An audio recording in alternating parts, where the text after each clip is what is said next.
যে কোনো পড়ে থাকা খারাপ এলইডি বাল্ব, এইখানে যে এলইডি বাল্বটা আছে দেখতে পাচ্ছেন কীরকম কী পজিশন হয়ে আছে, একবারে পুরাতন নষ্ট খারাপ এলইডি বাল্ব। এই ধরনের এলইডি বাল্ব প্রায় বাসা বাড়িতে পড়ে থাকে। আমি আপনাদেরকে এমন একটা সিস্টেম দেখিয়ে দেবো, একদম নতুনভাবে ঠিক করা পদ্ধতি দেখিয়ে দেবো। যে পদ্ধতিটা আমি দেখিয়ে দেবো, এই পদ্ধতিতে যদি আপনারা এই ধরনের ফেলে দেওয়া নষ্ট এলইডি বাল্বগুলোকে ঠিক করেন, মিনিমাম আপনারা 5 থেকে 6 বছর ব্যবহার করতে পারবেন, 100% গ্যারান্টি। কীভাবে আপনারা এই ধরনের নষ্ট এলইডি বাল্বগুলোকে অনায়াসে নিজেরা নিজেদের বাসা বাড়িতে ঠিক করবেন, আমি আপনাদেরকে স্টেপ বাই স্টেপ দেখিয়ে দেবো, বুঝিয়ে দেবো, শিখিয়ে দেবো কীভাবে আপনারা সহজেই এই ধরনের নষ্ট এলইডি বাল্বগুলোকে নিজেরা নিজেদের বাসা বাড়িতে ঠিক করে নিতে পারবেন। হ্যাঁ, এই যে এলইডি বাল্বটা দেখতে পাচ্ছেন, এইটা গ্যারান্টিযুক্ত এলইডি বাল্ব। যে কোনো গ্যারান্টিযুক্ত এলইডি বাল্ব হোক বা নন গ্যারান্টি এলইডি বাল্ব, যে কোনো এলইডি বাল্বকে আপনারা সহজেই কোথায় নিয়ে যাওয়ার দরকার পড়বে না, নিজেরা নিজেদের বাসা বাড়িতেই ঠিক করে নিতে পারবেন। এইখানে আমি ডিফিউজারটাকে প্রথমে করব। ডিফিউজারটা খোলার পদ্ধতি আমি আপনাদেরকে দেখিয়ে দিচ্ছি। অনেক সময় চাপ হয় এই ডিফিউজারটা খোলার সময়, অনেক সময় সমস্যার সম্মুখীন হতে হয়, কারণ এইখানে যে গাম আটাটা লাগানো থাকে অনেক সময় সমস্যা হয় গাম আটাটা খোলার। এই ধরনের ট্যান্সার ব্লেড বা চাকু দিয়ে এইভাবে যখন চাপ দেবেন, চাপ দিলে দেখতে পাবেন হালকা হালকা করে এইভাবে চাপ দেবেন। চাপ দিলে এইভাবে যখনই চাপ দেবেন হালকা হালকা করে, তখনই দেখবেন এইখানে যে ডিফিউজারটা অটোমেটিক হালকা হালকা করে খুলে যাবে। তো বেশি আটা থাকলে একটু হয়তো সময় লাগবে, কিন্তু বেশি সময় লাগবে না। এরকম হালকা হালকা করে যখনই চাপ দেবেন ডিফিউজারটা খুলে গেল।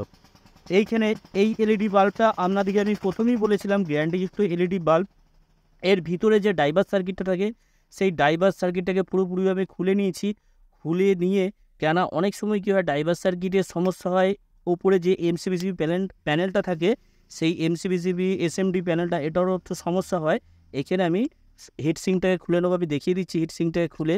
এর ভিতরে যে ডাইভার সার্কিটটা থাকে আমি দেখিয়ে দিচ্ছি কীরকম ডাইভার সার্কিট থাকে। এই ধরনের ডাইভার সার্কিট থাকে, দেখতে পাচ্ছেন এই ধরনের ডাইভার সার্কিট থাকে। আর এইখানে দেখতে পাচ্ছেন এসএমডি প্যানেল বোর্ড আছে।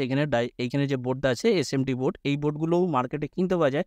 কিন্তু সমস্যাটা কী হয়, এইগুলো রিপেয়ারিং করার পর দেখা যায় বেশি দিন করে লাস্টিং করে না, অল্প দিনে নষ্ট হয়ে যায়। এই ধরনের যে ডাইভার সার্কিটটা দেখতে পাচ্ছেন, এই ডাইভার সার্কিটটাও অনেক সময় কী হয়, রিপেয়ারিং করার পর বেশি দিন করে ব্যবহার করতে পারা যায় না, অল্প দিনে নষ্ট হয়। আমি আপনাদেরকে এমন একটা সিস্টেম দেখিয়ে দেবো, মিনিমাম আপনারা 5 থেকে 6 বছর এই এলইডি বাল্বগুলোকে আপনারা রিপেয়ারিং করার পর ব্যবহার করতে পারবেন, একদম 100% গ্যারান্টি। একদম নতুন সিস্টেম আপনাদেরকে দেখাবো কীভাবে আপনারা এই এলইডি বাল্বগুলোকে দীর্ঘদিন ধরে ব্যবহার করবেন। এই ধরনের ডাইভার সার্কিটটা থাকে, আপনাদেরকে দেখিয়ে দিলাম। এই ডাইভার সার্কিটগুলো পুরোপুরিভাবে খুলে দেবেন। খুলে নেওয়ার পর আমি আপনাদেরকে সিস্টেমটা দেখিয়ে দিই। এইখানে দেখতে পাচ্ছেন এখানে যে B22 ক্যাপটা আছে, B22 ক্যাপ থেকে আমি দুটো তার বার করে নিয়েছি। এখানে দেখতে পাচ্ছেন আমি দুটো তার বার করে নিয়েছি। এই দুটো তারকে, এইখানে দেখতে পাচ্ছেন B22 ক্যাপ থেকে আমি দুটো তারকে বার করে নিয়েছি। এই দুটো তার যখন লাগাবেন, কোনো রকম এর নিউট্রাল ফেজ নেই, যেদিকে খুশি আপনারা লাগাতে পারবেন, এতে করে কোনো রকম সমস্যা হবে না। এবার আপনাদেরকে লাগানোর পদ্ধতি দেখিয়ে দিচ্ছি। এইখানে হিটসিং প্লেটটা লাগবে, মাস্ট হিটসিং প্লেট অবশ্যই দরকার।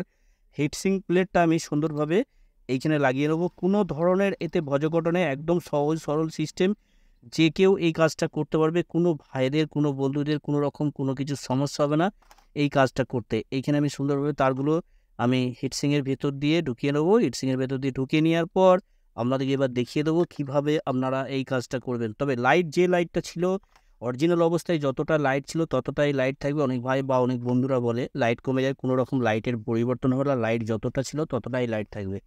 এইখানে দেখতে পাচ্ছেন আমি কিছু এইখানে ডিওবি প্যানেল নিয়েছি। এই ডিওবি প্যানেলগুলো খুবই লাস্টিং করে, সহজে নষ্ট হয় না। মিনিমাম 5 থেকে 6 বছর আপনারা ব্যবহার করতে পারবেন। এইখানে দেখতে পাচ্ছেন এই ডিওবি প্যানেলগুলো মার্কেটে কিনতে পেয়ে যাবেন 8 থেকে 10 টাকার মধ্যে। মার্কেট হিসেবে দাম কম বেশি 8 থেকে 10 টাকার মধ্যে আপনারা পেয়ে যাবেন।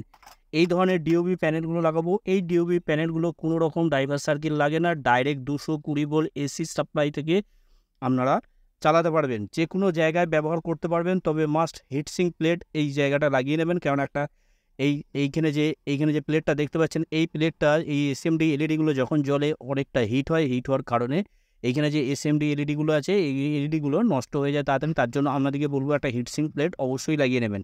এইখানে আমি হিটসিং প্লেটের সাথে সংযুক্ত করে দেবো। এখানে তারগুলো আমি কানেকশানগুলো আপনাদেরকে দেখিয়ে দিচ্ছি, কানেকশানটা কীভাবে করবেন। এইখানে দেখতে পাচ্ছেন এইখানে যে তারগুলো আছে, এইখানে প্রথমে আপনাদেরকে বলে দিই, এইখানে এই ধরনের যদি কম্পাউন্ড পেস্ট বাসাবাড়িতে থাকে বা কাছে যদি মার্কেট থেকে যদি কিনতে পারেন ভালো, আর যদি না কিনতে পারেন কোনো রকম সমস্যা নেই। আমি আপনাদেরকে সিস্টেম দেখিয়ে দেবো। এই ধরনের ফেভিকুইক যে কোনো দোকানে পেয়ে যাবেন। এই ফেভিকুইক আমি লাগিয়ে নেবো এখানে ফেভিকুইক, তবে হিটসিং যে পেস্টটা আমি তো আপনাদেরকে দেখালাম, হিটসিং পেস্টটা লাগালে ভালো হয়। যদি না থাকে কোনো সমস্যা নেই, ফেভিকুইক দিয়ে দেবেন, ফেভিকুইক দিয়ে লাগিয়ে নেবেন। এইখানে ফেভিকুইক আটা দিয়ে আমি সুন্দরভাবে লাগিয়ে নেব। তবে এইখানে যে স্ক্রুপগুলো আছে, স্ক্রুপগুলো অবশ্যই দেওয়া দরকার। তবে ফেভিকুইক আটা যদি দেওয়া হয় বা এই ধরনের যদি হিটসিং পেস্ট দেওয়া হয়, অটোমেটিক এই প্লেটটাকে ধরে রাখবে, কোনো রকম স্ক্রু আটার দরকার পড়বে না। তবে স্ক্রুপটা এঁটে নিলে ভালো হয়। এখানে যে দুটো জায়গায় স্ক্রুপ আছে, স্ক্রুপ দুটো এঁটে নিলে ভালো হয়। আপনারা চেষ্টা করবেন স্ক্রুপগুলো লাগাবার। তো এইখানে এবার কানেকশানটা যখন করব আমি, কোনো রকম নিউট্রাল ফেজ নেই। এইখানে আপনাদেরকে দেখিয়ে দিচ্ছি, এইখানে যে ডিউবি প্যানেলটা আছে দেখতে পাচ্ছেন, এই ডিউবি প্যানেলটার এইখানে এল লেখা আছে দেখতে পাচ্ছেন, আর এইখানে এন লেখা আছে। এই দুটো পয়েন্টের মধ্যে যে কোনো জায়গায় আপনারা কানেকশান করতে পারবেন। সেম কানেকশান আমি এইখানে করছি, যেরকম দেখালাম সেরকম কানেকশানই এইখানে করছি দেখতে পাচ্ছেন। এইখানে কানেকশানটা সুন্দরভাবে, একটা এলইডি বাল্ব মার্কেট থেকে কিনতে গেলে 80 থেকে 100 টাকা 9 ওয়াটের এলইডি বাল্ব দাম আছে।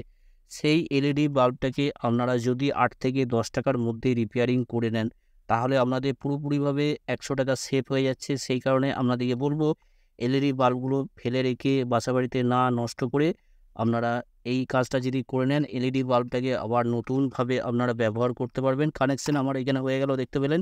এখানে সুন্দরভাবে আমি কানেকশান করলাম দুটো পয়েন্টে। এই কানেকশানগুলো যে কেউ করতে পারবে, কোনো রকম কানেকশানে গজগটো নেই, কোনো রকম দিক নেই, প্লাস মাইনাস বা নিউট্রাল ফেজ কোনো রকম দিক নেই, যে কোনো দিকে কানেকশানটা করলেই হবে। এবার এলইডি বাল্বটাকে আপনাদেরকে জ্বালাবো, জ্বালিয়ে এখানে ডাইরেক্ট 220 ভোল্ট এসি সাপ্লাইয়ের সাথে আমি জ্বালিয়ে আপনাদেরকে দেখিয়ে দেবো কতটা লাইট। যতটা লাইট ছিল লাইট ততটাই লাইট, লাইটের কোনো রকম পরিবর্তন নেই। আমি আপনাদেরকে একবার জ্বালিয়ে দেখিয়ে দিচ্ছি। এইখানে সরাসরি আমি ডাইরেক্ট 220 ভোল্ট এসি সাপ্লাইয়ের সাথে সংযুক্ত করব, সংযুক্ত করে আপনাদেরকে জ্বালিয়ে দেখিয়ে দেবো। এইখানে এসি সাপ্লাইটা আমি দিয়ে নেবো। এসি সাপ্লাইটা দিয়ে নিয়ে এখানে আমি দেখিয়ে দিচ্ছি আপনাদেরকে কতটা লাইট হচ্ছে। এখানে দেখতে পাচ্ছেন লাইট যতটা, যেরকম নতুন অবস্থায় লাইট থাকে সেরকমই লাইট থাকবে, কোনো রকম লাইটের পরিবর্তন হবে না। এখানে দেখতে পাচ্ছেন সেম লাইট আছে। তবে কতটা পুরাতন বা কতদিনের পুরনো এলইডি বাল্ব দেখতে পাচ্ছেন, এই এলইডি বাল্বগুলোকেও আপনারা নতুনভাবে আবার ব্যবহার করতে পারবেন। ভিডিওটা যদি ভালো লাগে অবশ্যই একটা লাইক করে দেবেন, লাইক করতে ভুলবেন না। আর এই ধরনের ভিডিও পাওয়ার জন্য অবশ্যই চ্যানেলটাকে সাবস্ক্রাইব করে অল নোটিফিকেশন অন করে রাখবেন। আপনারা সকলেই ভালো থাকবেন, সুস্থ থাকবেন, নিজের খেয়াল রাখবেন। ওকে, থ্যাংক ইউ, ধন্যবাদ।